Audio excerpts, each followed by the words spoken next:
Señores, no se puede vivir de la fe. No se puede vivir solamente del mano, tengo fe, hasta que deje de latir, siempre vino Tito, hasta el final, etc. Bueno, llegó el final, pues. Llegó el final. Este creo que es el fracaso más grande de la historia del deporte venezolano. Por encima, y recientemente vimos un fracaso sumamente fuerte que fue en el béisbol, en el Clásico Mundial, cuando quedamos fuera con Estados Unidos. Pero si nos ponemos a ver la atención de la gente, la atención a nivel mediático, a nivel publicitario, a nivel de inversión, la Vinotinto supera por en total en todo eso a la selección de béisbol. Obviamente que el béisbol es el deporte más popular, pero este fracaso es demoledor, pero no solamente para el fútbol, sino para la moral del venezolano, porque ahora, ¿cómo vamos nosotros la discusión sudamericana a hablar de fútbol? ¿Cómo vamos a hablar sin nuestra selección, que es la vitrina del fútbol venezolano, de cómo se juega el fútbol en Venezuela, sin el partido más importante, y es verdad, el partido más importante de nuestra historia, porque anteriormente habíamos tenido partidos decisivos, pero al menos en las eliminatorias rumbo a Alemania 2006 fue la penúltima fecha, ni siquiera fue la última fecha. Lo mismo en la eliminatoria rumbo a Sudáfrica 2010 y Brasil 2014, con la salvedad de que en ese entonces faltaba Brasil en las eliminatorias por ser sede. Pero en esta llegaste a la última fecha, a la fecha 18, con chances reales de ir al repechaje, porque el formato te lo permitió, porque el formato fue muy benevolente con la selección, porque anteriormente eran 4 equipos los que pasaban directo y el quinto iba al repechaje, y ahora son 6 y el séptimo iba al repechaje, y con todo eso no fuiste capaz de siquiera entrar al repechaje, ni siquiera entrar, no voy a sentar cómodos y entrar sufriendo, entrar aunque sea. Entró Bolivia, que necesitó de ir al alto, de jugar en una altitud superior a La Paz, porque ya se dieron cuenta que La Paz ya se le empezó a ver las costuras, como decimos en criollo, y tuvieron que empezar a jugar a una altitud superior para tratar de agarrar ventaja, y le ganaron a Brasil. Y tú no pudiste ganarle a Colombia, y pasó una Colombia que ni siquiera jugó bien. Vamos a hablar de todo un poco. Quiero jerarquizarlo primero en una breve parte del partido, porque quiero ir en cada uno de los puntos que va a ir este análisis. Primero, el partido. Segundo, el director técnico. Tercero, los jugadores. Cuarto, la afición. Y quinto, Salomón Rondón. Y para terminar también una breve reflexión sobre todo lo que se ha invertido en la selección. Primero, el partido. El guión de este encuentro era muy similar, y yo esto lo conversaba con una amiga con la cual fui a ver el partido, que era muy similar al partido contra Chile. Muy similar, que te estuviste al frente 2 veces, defendiste malísimo, porque Venezuela no puede ser que presionaste alto los primeros minutos, atosigaste al rival y después fue un desorden total cuando iban al retroceso. Nahuel Ferraresi, Wilker Ángel prácticamente no estuvieron en partido, lo mismo Navarro, John Aramburu, etc. Y sin embargo, y a pesar de todo eso, pusiste en ventaja 2 veces, con el gol de Telasco Segovia, y el segundo creo que fue también de Telasco, José Martín específicamente, que fue una jugada por la banda derecha. Después después del gol de Telasco viene el empate de Colombia, te vas arriba apenas al sacar, te vas arriba, pero después en el segundo tiempo con una desatención, porque todos son desatenciones, todo hoy fue la crónica y el guión de lo que sea, el principal error de lo que se ha repetido constantemente en estas eliminatorias: errores defensivos, falta de concentración, falta de mentalidad, que es algo que tengo escuchando desde que veo a la selección.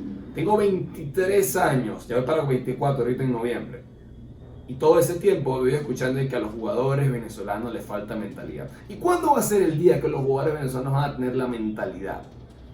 Yo creo que el único que tuvo la mentalidad para ir al Mundial, y la ha tenido todo el tiempo, y lamentablemente tuvo que vivir este papelón, fue Salomón Rondón. El único que se mereció ir al Mundial.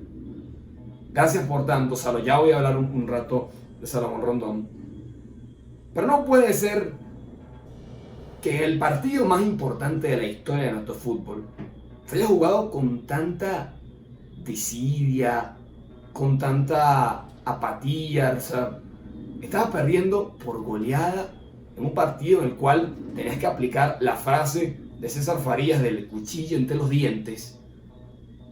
Y te venían haciendo, y te hacían goles. Llegaba Colombia y te hacía gol. No es que hacía una jugada elaborada, hacía 2, 3 toques, una pared y gol. Llegaba y te ordenaban la defensa porque no supieron planificar este partido. En general, toda esta eliminatoria fue una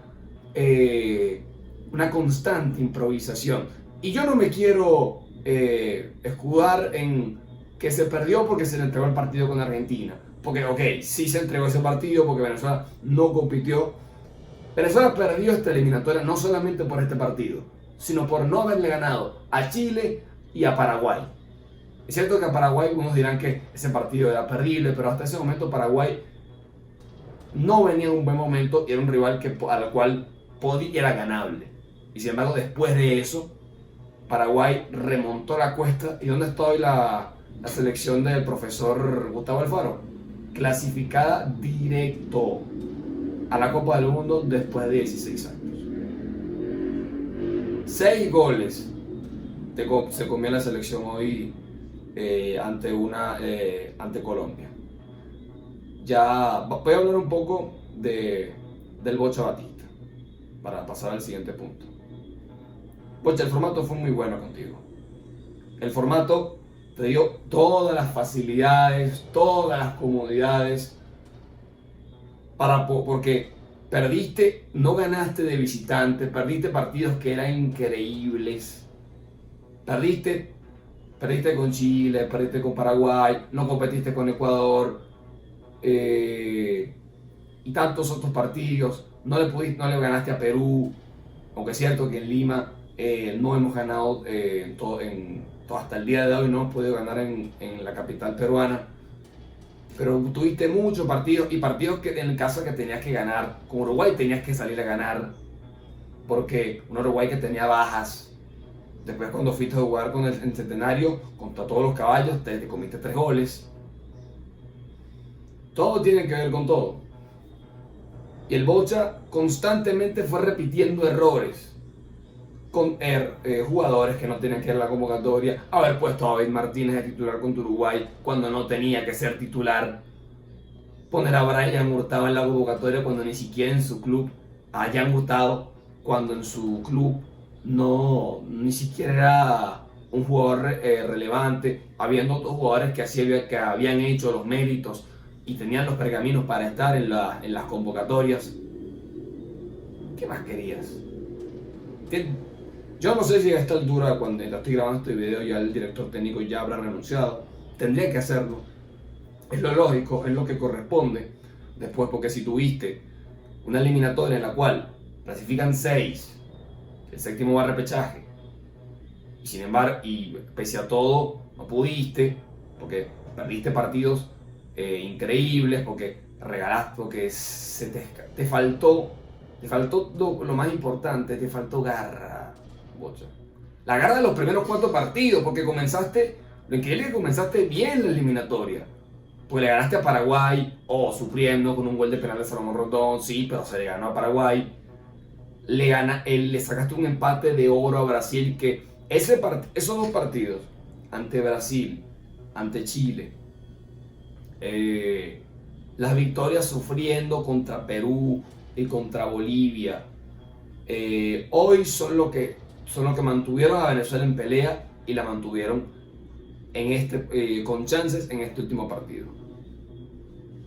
Pero no se puede todo el tiempo constantemente apelar al formato.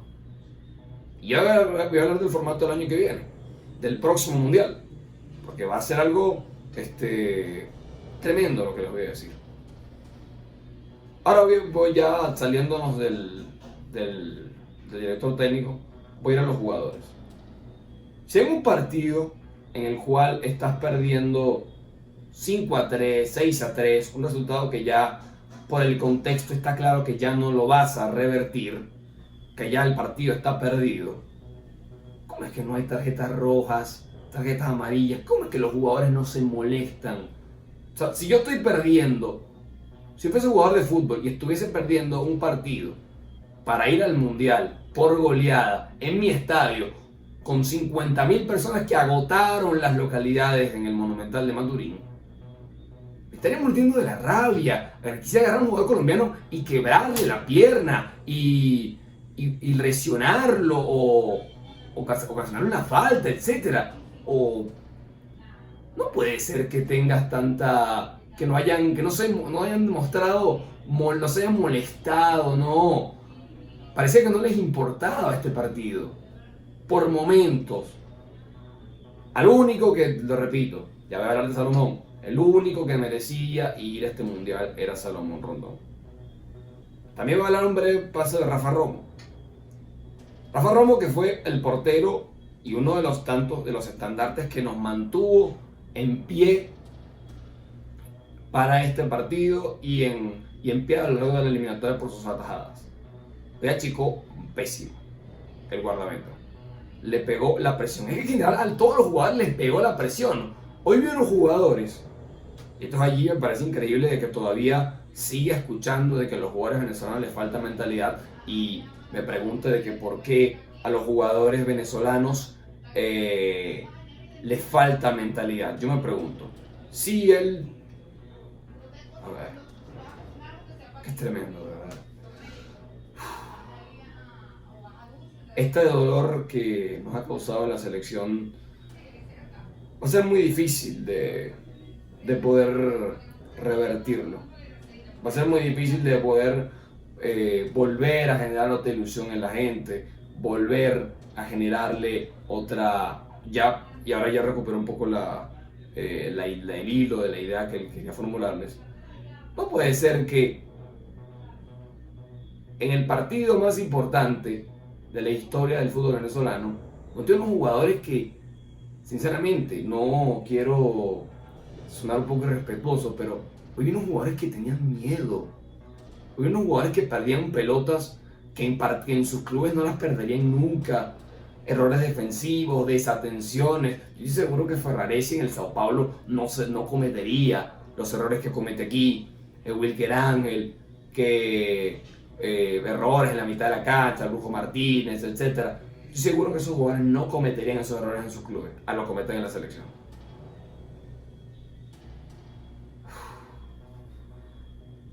Ahora voy, ya saliéndonos un poco de los jugadores, voy a hablarles también de todo lo que se ha generado principalmente desde el 2001, cuando arrancó todo esto del boom vino tinto, cuando arrancó esa corriente que inició el gran Richard Páez, sobre la cual él formuló y quiso inocularnos a nosotros los venezolanos la idea de que se podía ir al mundial. En ese entonces, la federación no era la maquinaria tan grande a nivel de recursos que tenemos hoy en día. Yo me acuerdo que en la película La Vinotinto, para el partido ante Paraguay, un partido que casualmente era un partido decisivo para definir cupos de repechaje al Mundial 2006, yo recuerdo que la federación le anuló los pagos a los jugadores previo al partido ante Perú, que era el partido que habían tenido antes del partido ante la selección albirroja. E insólitamente les tomó la decisión de que no les iban a otorgar el pago si le ganaban a Paraguay.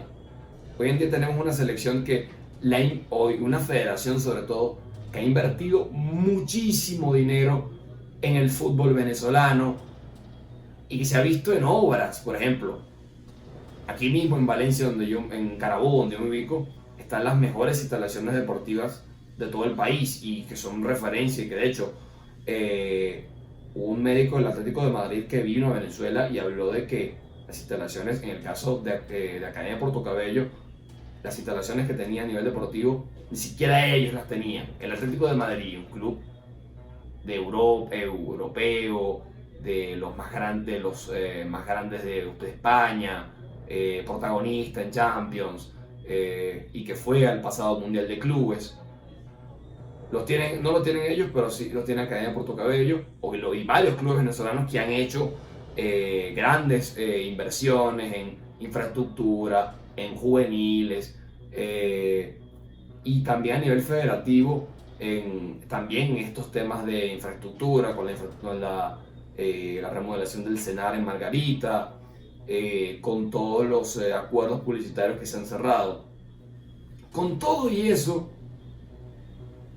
y pese a toda esa inversión, la selección dio este espectáculo papelonesco.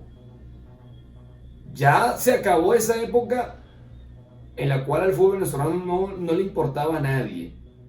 Ya se acabó esa época en la cual Venezuela iba a las eliminatorias a todos los partidos a salir goleado 4-0, 5-0, 6-0, porque no se invertía realmente en el fútbol venezolano. Porque yo recuerdo también una entrevista que le hicieron a Humberto Turinese, en la cual relataba de cómo era la selección en esa época, años finales de los 80, principios de los 90. Cosas como que los jugadores comían en polleras a las orillas de la carretera después de un partido con Argentina, con Brasil, dormían en literas, que daba señales de que al fútbol venezolano no se le prestaba atención en la década de los 90 y en esas décadas principalmente, y por lo tanto veíamos los resultados papelonescos que veíamos todo el tiempo en eliminatorias. Pero con todo y eso, que hoy se ha invertido muchos recursos se han invertido en esta selección, con todo y eso diste el espectáculo papelonesco que vimos hoy, y que se viene orquestando desde hace tiempo. Pasa que se viene acostumbrando un fuego lento y hoy le explotó en la cara a todos. Al cuerpo técnico, a los jugadores, a los fanáticos, a los medios de comunicación, que ya no podemos defender, ya muchos no pueden defender ya al Bocho Batista, ya basta. Bocho Batista no puede seguir siendo el técnico de Venezuela. Muchos jugadores tienen que replantearse seguir en la selección o ser tomados en cuenta para la selección. Pero bueno, pero ¿sabes qué es lo increíble de todo esto? Que para la próxima Copa del Mundo en 2030, hay 3 equipos sudamericanos que no van a estar en las eliminatorias porque son sede. Y eso lo puse en mis historias de Instagram. Argentina, Uruguay y Paraguay. 3 equipos menos. Es decir, sin estos 3 equipos se van a jugar las eliminatorias. ¿Ustedes creen que va a haber eliminados? No va a haber eliminados, porque la FIFA, que está constantemente aumentando la cantidad de equipos que van a los mundiales, y para este mundial van 48 equipos, te quedaste fuera, imagínate, te quedaste fuera en un mundial de 48 equipos, pero también terminar la idea. Para los próximos mundiales se van a constantemente ampliar la cantidad de equipos, que para el 2030 se está hablando de una ampliación en los cupos, y por lo tanto, al tener esa ampliación, no va a haber eliminados. Es decir, que si Venezuela, si siquiera no se presente, va a estar en el repechaje del próximo año, de la próxima Copa del Mundo, en el próximo proceso de eliminatoria. Si quiere no se presente, va a estar en el repechaje, porque no va a haber eliminados, no va a haber eliminatorias por 4 años. Bueno, si no pasa el mundial allí, ya que no se juega, que no hace falta hablar más de fútbol aquí en Venezuela. Si no vas a eso, porque yo dudo que aunque siempre se puede, hay una frase que dice que siempre se puede estar peor, pero es que lo de hoy es tan vergonzoso, tan difícil de entender, difícil de explicar para uno que es comunicador social, etcétera. Pensar que las cosas pueden estar peor. Pero bueno, hay una frase que dice siempre pueden estar peor. Quiero leerte en los comentarios, quiero que me comentes. Creo que este es el análisis más largo que he hecho en la historia del canal. Ni siquiera quise mostrar la pantalla porque ¿para qué? ¿Para qué vamos a mostrar el mando? Tengo fe hasta que deje de latir. Bueno, dejó de latir el corazón. Dejó de latir. Colombia 6, Venezuela 3. Fracaso estrepitoso por donde se lo mire. 6 equipos pasaban directo. El séptimo pasaba a repechaje. Quedaste octavo. Hasta la próxima. Por supuesto que no podía terminar este video sin hablar de Salomón Rondón y el dolor que me causa ver que se le haya escapado esta chance, la última chance que iba a tener en su carrera, porque muy probablemente estas sean sus últimas eliminatorias como jugador profesional, que no vaya a estar presente para el ciclo del 2030. La discusión sobre, ya no vale la pena hablar sobre esa discusión de quién es más grande, si Arango, Salomón Rondón. Vamos a centrarnos un poco más en el exjugador del Aragua. Salomón Rondón ha sido de los más grandes estandartes de la selección en los últimos años. Un jugador con garra, que en el medio de toda esta crisis de mentalidad, de concentración, era el único que le imprimía garra, que le imprimía ganas, que imprimía goles en momentos en los cuales hacían falta. Porque a Perú le ganaste con un gol de penal de Salomón Rondón. Hay que patear ese penal, hay que tener el guáramo, la fuerza mental para patear ese penal y la jerarquía para patear ese penal. Ganaste con Bolivia con un gol de Salomón Rondón. A Paraguay también le ganaste con un gol de Salomón Rondón. A Chile le marcó Salomón Rondón también. De verdad me da mucha tristeza que Salomón Rondón haya tenido que vivir este episodio tan penoso en el Monumental de Maturín, que haya tenido que ver cómo los jugadores venezolanos no tenían alma, ver cómo una selección no defensivamente hizo agua, no ofreció nada, que ya es algo que ya se ha repetido, que se ha venido repitiendo en estas eliminatorias, como ya lo vengo mencionando en este análisis.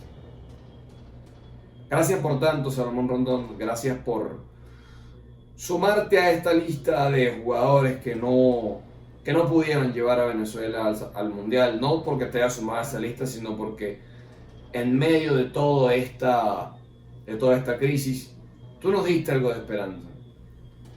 En medio de todas estas desatenciones, en medio de toda esta oscuridad, Salomón trató desde sus capacidades y desde donde él podía, que cosas que él no puede controlar. Él no puede controlar que la defensa no haya el retroceso, defienda mal, no puede controlar el mediocampo, no puede controlar las decisiones del técnico, por más que sea el principal referente y pueda quizás tener algo de decisión y poder sea una voz que el técnico tenga que escucharla, porque es el principal, es el capitán del equipo y es de todos el más veterano en la selección.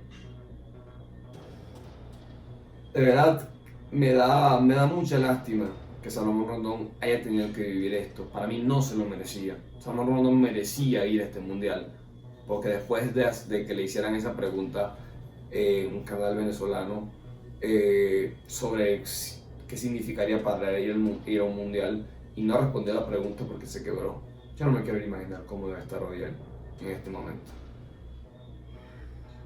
Qué insostenible fue este proceso, y tenía que estallar la bomba en la cara para que se dieran cuenta. Tenía que estallar, tenía que romperse tenía que morirse el bebé para darse cuenta que todo esto fue un desastre. Pero bueno, la vida sigue, la vida continúa. Otra cosa que me dio mucho dolor fue que después de eso se pusieran a ver el partido de Bolivia y Brasil, aunque por supuesto dependíamos del resultado de ese partido, pero ya no importaba lo que ocurriera en el Venezuela-Colombia, porque ya el partido estaba liquidado. 6-3. Venezuela cayó de una manera estrepitosa con la selección cafetera. Otra vez se va otro sueño mundialista. Un fracaso estrepitoso que no se puede defender por ningún medio. Buen viaje a todos los que fueron a Maturín, sacando plata de donde no tenían para ver este papelón monumental. Hasta la próxima.